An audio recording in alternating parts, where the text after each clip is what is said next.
여러분 안녕하세요. 5월 28일 금요일 아침입니다. 하나님께서 오늘도 참 좋은 날 주셨는데요. 또 말씀 보면서 기도하면서 하루 시작하도록 하겠습니다. 오늘 함께 볼 말씀은 시편 144편 말씀입니다. 1절에서 15절까지 말씀을 제가 봉독해 드리겠습니다.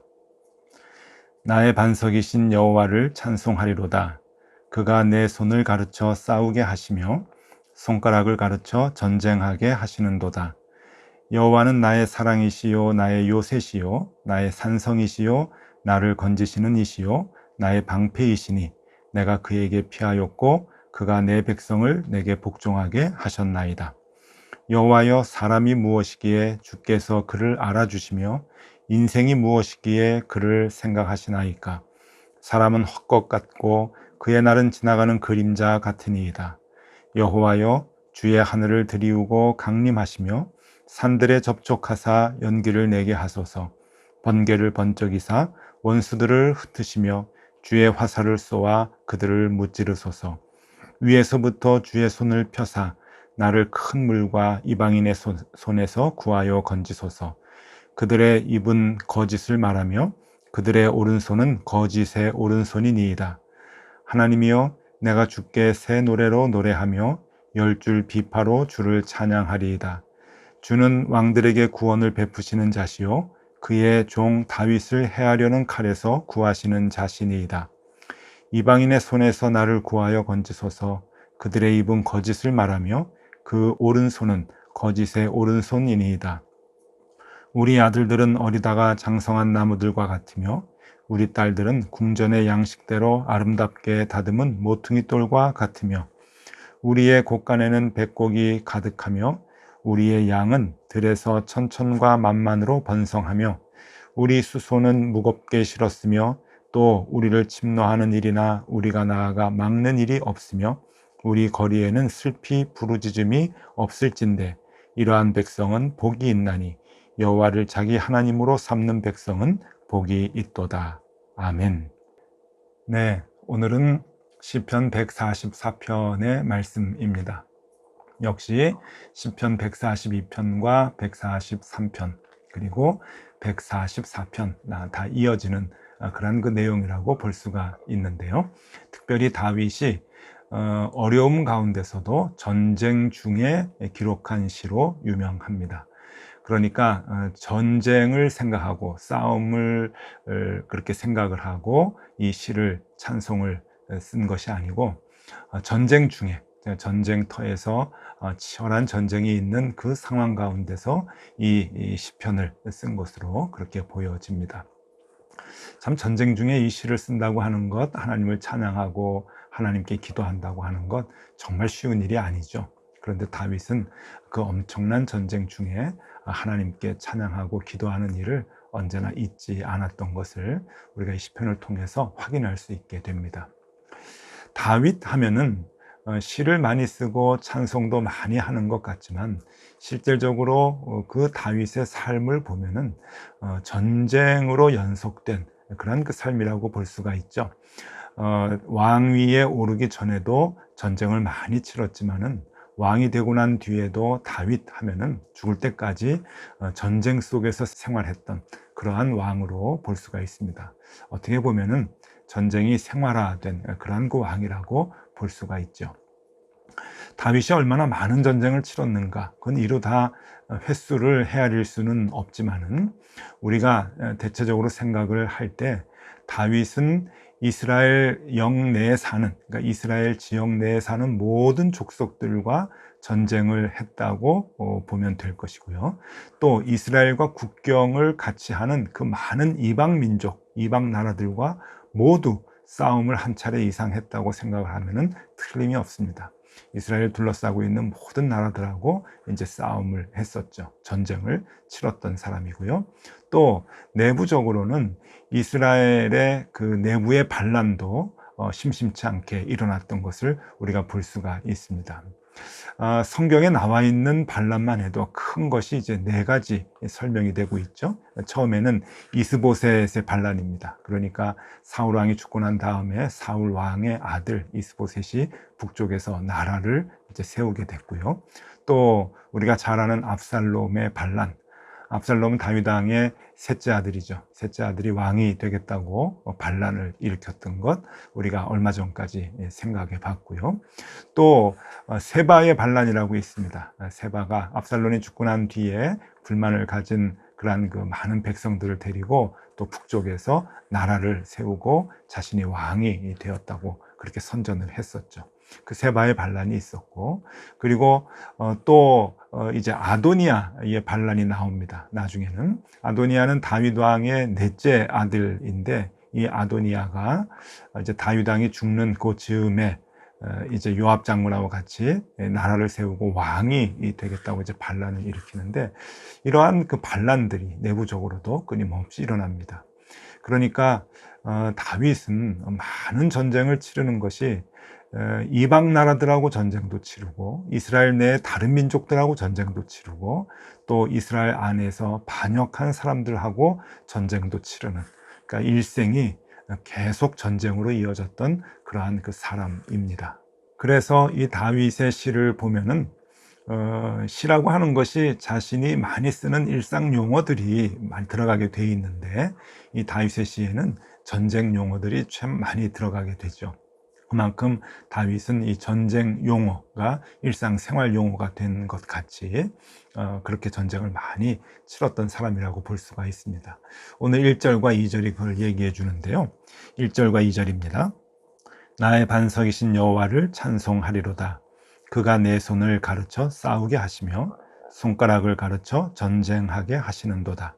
여호와는 나의 사랑이시요 나의 요새이시요 나의 산성이시요 나를 건지시는 이시요 나의 방패이시니 내가 그에게 피하였고 그가 내 백성을 내게 복종하게 하셨나이다. 네, 여러 단어들이 이 시에 나오게 되는데, 이 시의 그 단어들이 전쟁 용어들이 꽤 많이 들어가죠. 싸운다 하는 단어도 나오고 전쟁이라고 하는 직접적인 단어도 나오고요. 요새, 산성, 방패, 복종, 네, 계속해서 조금은 좀 거친이라는 그 단어들이 하나님께 드리는 찬송과 시에 그렇게 나오게 됩니다. 그만큼 전쟁이 늘 생활화되어 있던, 군사 용어가 늘 일상 용어가 되는 그런 그 사람이라고 볼 수가 있죠. 1절과 2절뿐만이 아니고 6절 말씀도 역시 마찬가지입니다. 6절에 보면은 번개를 번쩍이사 원수들을 흩으시며 주의 화살을 쏘아 그들을 무찌르소서. 화살을 쏘아서 하나님 나의 적들을 좀 무찔러 주십시오. 나의 원수들을 좀 흩어 주십시오 라고 하는 진짜 완전한 군사 용어죠. 화살도 그렇고 적군을 흩트는 것도 그렇고 이렇게 다윗은 모든 그 상황들을 군대의 그 작전 상황으로 이해를 하고 하나님께 찬양도 그런 용어로 찬양을 드리고 있습니다. 네, 여러분, 우리가 전쟁을 치른다고 한번 가정을 해보시면, 전쟁을 치를 때 우리가 정말 하나님을 간절하게 생각할 수 있을까요? 네, 물론 포위를 당하고 우리가 이젠 죽게 되었구나 라고 생각하면 하나님께 기도할 수밖에 없겠죠. 그러나 전쟁을 시작할 때도, 한참 전쟁 중일 때도, 그리고 전쟁이 끝나갈 때도, 그리고 그 전쟁을 생각할 때도 모든 기간 동안에 하나님을 생각한다고 하는 것은 거진 불가능할 것입니다. 왜냐하면 하나님을 생각하는 시간에 참모들과 더 작전을 펴고 어떻게 하면 좋을까 계략을 세우는 것이 더 중요하기 때문이죠. 일상적으로 보통 사람들은 다 그렇게 생각합니다. 그것이 아마 상식일 겁니다. 하나님을 생각하기 이전에 정말 군사적인 계략을 짜는 것이 더욱더 중요하다고 여기기 때문이죠. 여러분, 보이지 않는 고릴라라고 하는 그 실험이 있습니다. 말이 좀 재미있죠? 보이지 않는 고릴라, 인비저블 고릴라라고 하는 실험인데요. 미국에서 했던 실험입니다. 사진을 한번 좀 보여드리겠습니다. 이것이 이제 어떤 그 실험인가 하면은요, 다니엘 시몬스라고 하는 미국의 일리노이 대학의 심리학과 교수가 했던 2010년도의 그 실험인데요. 지금 까만 옷을 입은 세 학생과 하얀 옷을 입은 세 학생 6명이 이제 있고요. 그들에게 각각 농구공을 이제 하나씩 주었습니다. 공을 주고서는 까만 옷을 입은 사람은 까만 옷 입은 사람들끼리 이제 패스를 하게 하고, 하얀 옷을 입은 사람은 하얀 옷 입은 사람끼리 서로 패스를 하게 합니다. 그래서 일정 시간 동안에 이 공을 가지고 서로 주고받거니 하면서 그렇게 패스를 하게 하는데요. 어떤 실험인가 하면은 그 사람들을 이제 보고 관찰하는 실험입니다. 다른 학생들을 데려다가 이제 그 6명이 공을 주고받는 것을 보면서 특별한 것을 주문을 하죠. 하얀 티셔츠를 입은 사람들끼리 공을 주고받는데 일정 시간 동안 몇 회를 주고받느냐라고 하는 것을 세라고 합니다. 그러고서는 관찰하라고 하죠. 근데 관찰하는 기간 동안에 무슨 일을 하게 되냐면은 까만 옷 입은 사람 한 사람이 사라집니다. 그러고서는 까만 고릴라 복장을 한 사람이 갑자기 쑥 들어오는 거예요. 사진을 한번 보시죠.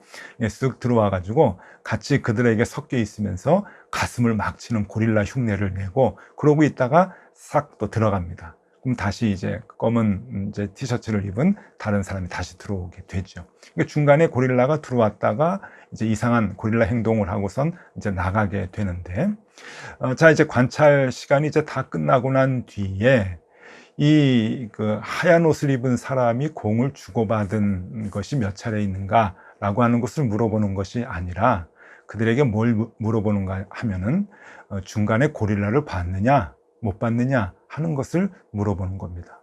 네, 여러분, 굉장히 놀랄 만한 결과가 나오는데, 한 20%에서 30%의 사람들이 전혀 고릴라를 못 봤다라고 대답을 합니다. 그리고 성별이나 연령층에 따라서는 50%에서 70%까지의 관찰자들이 고릴라를 전혀 못 봤다라고 하는 그런 답을 줬던 거예요. 그러니까 무얼 한 가지 이렇게 집중을 하게 되면은 그 외에 다른 것들은 전혀 보이질 않는다라고 하는 것을 이 실험을 통해서 증명을 했던 것이죠. 그러니까 특정 상황에 이제 집착을 하게 되면은, 집중을 하게 되면은 다른 것들은 전혀 눈에 보이질 않는 그러한 사람의 심리를 이제 증명을 해 보인 것입니다. 사람은 대체적으로 다 마찬가지인 것 같습니다. 저도 그렇고요. 뭐 한 가지에 집중을 하면은 전혀 다른 것은 보이질 않죠. 보려고 하지도 않지만 내 앞에 있어도 내 눈으로 그것이 보여지지를 않는 것입니다. 인식을 못하는 것이죠. 너무 한 가지에 집중하기 때문에 그렇습니다. 여러분, 전쟁을 치르는 사람이 하나님에 대한 생각을 할 수 있을까요? 그것은 쉽지가 않습니다. 우리가 전쟁을 안 하니까 어떻게 그걸 알 수 있겠습니까? 라고 생각할 수 있겠지만은, 여러분, 전쟁이 아니라 우리가 직장 생활하는 것, 하루하루 생활하는 것 역시 마찬가지입니다. 여러분들이 사업을 합니다. 장사를 합니다. 그 장사를 하는데 너무 바쁘게 돌아다니고 왔다 갔다 하고 일이 쌓여 있고 그럴 때 하나님을 생각할 수 있는 겨를이 혹 있으십니까?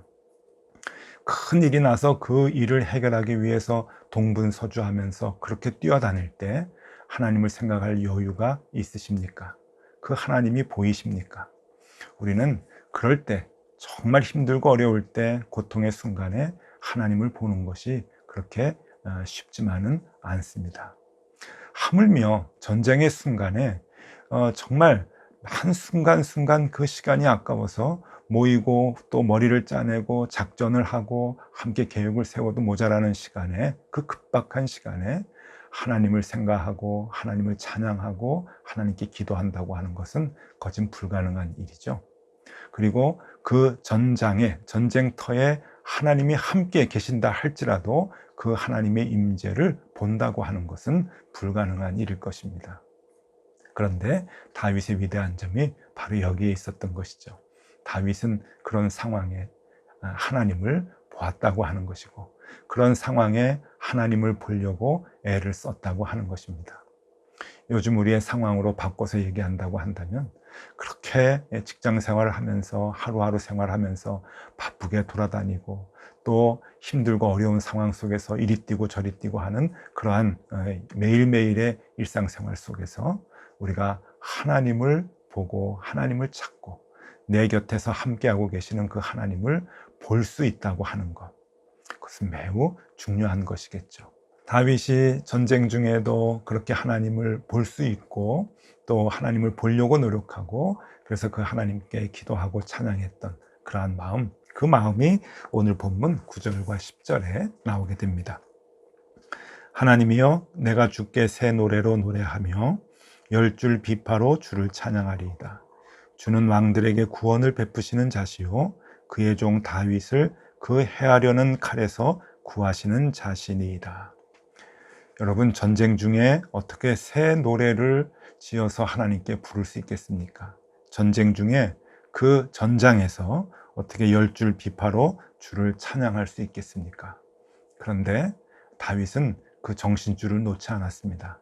하나님을 보고 하나님을 붙들려고 하는, 그리고 내 곁에서 나를 지켜주고 계시는 그 하나님을 보려고 정신줄을 놓지 않았던 것이죠. 왜냐하면 내가 전쟁에 정신이 팔려서 하나님을 보지 못하면 그 전쟁은 필히 지고 말 것이라고 하는 것을 알았기 때문입니다. 그래서 어떠한 순간이라도 하나님을 내 시선에서 놓치지 않는 그러한 마음을, 간절한 마음을 다윗은 갖고 있었죠. 여러분, 이 마음을 잠언에서는 이렇게 얘기합니다. 잠언 4장 23절에 모든 지킬 만한 것 중에 더욱 내 마음을 지키라. 생명의 근원이 이에서 남이니라. 마음을 지켜라. 생명의 근원이 거기에 있다라고 하는 건데, 그 마음이 무엇입니까? 하나님을 보려고 하는 그러한 그 마음입니다. 하나님을 보려고 하는 마음, 그 마음을 우리가 놓칠 때 우리는 생명을 잃어버리게 된다. 그러니 하나님을 보려고 하는 그 마음을 어떤 상황이든지 지키고, 그리고 하나님을 볼 수 있는 눈을 가져야 한다라고 하는 성경의 당부의 말씀이겠죠. 여러분, 보이지 않는 고릴라 실험, 아주 의미 있는 실험입니다. 한 가지 사항에 집중을 할 때 우리는 다른 것을 못 보는 경향이 너무 많다고 하는 겁니다. 눈앞에 있어도 그것을 볼 수 없는 그러한 그 마음이 되겠죠. 여러분, 하나님은 늘 우리 곁에 계십니다. 우리 앞에 계십니다. 우리보다 먼저 앞서가시고 또 위험한 순간에 우리 곁에 계시고, 그리고 우리를 뒤에서 지켜주시는 분이십니다. 그 하나님을 볼 수 있는 마음을 우리가 잃지 않아야 할 것입니다. 하나님을 언제나 보고 그 하나님을 붙드는 삶을 살아갈 때 우리는 늘 생명을 얻으며 살아갈 수 있기 때문에 그렇죠. 여러분, 오늘 이 시편 144편을 보면서 오늘은 그거 한 가지 기억하시면 좋을 것 같습니다. 우리 앞에 하나님이 계십니다. 하나님이 보이십니까? 오늘 하루 그 하나님을 보면서 느끼면서 생활하면 좋겠습니다. 아무리 바쁘고 또 아무리 위급한 상황이라 할지라도, 아무리 고통스러운 상황이라 할지라도 우리 곁에 하나님 계심을 우리가 느끼고 볼 수 있는 그러한 하루가 될 수 있기를 바랍니다. 기도하겠습니다. 하나님, 감사합니다. 다윗의 그 마음이 나의 마음이 되기를 소망합니다. 하나님 내 앞에 계시는데 그 하나님 보지 못하고 괴로워하고 불안해하지 않게 도와주시고, 오늘도 나와 함께 계시는 그 하나님 느끼며 평안한 마음으로, 안심의 마음으로 승리하는 하루 되게 하여 주옵소서. 예수 그리스도 이름으로 기도드리옵나이다. 아멘. 네, 함께 기도하시겠습니다.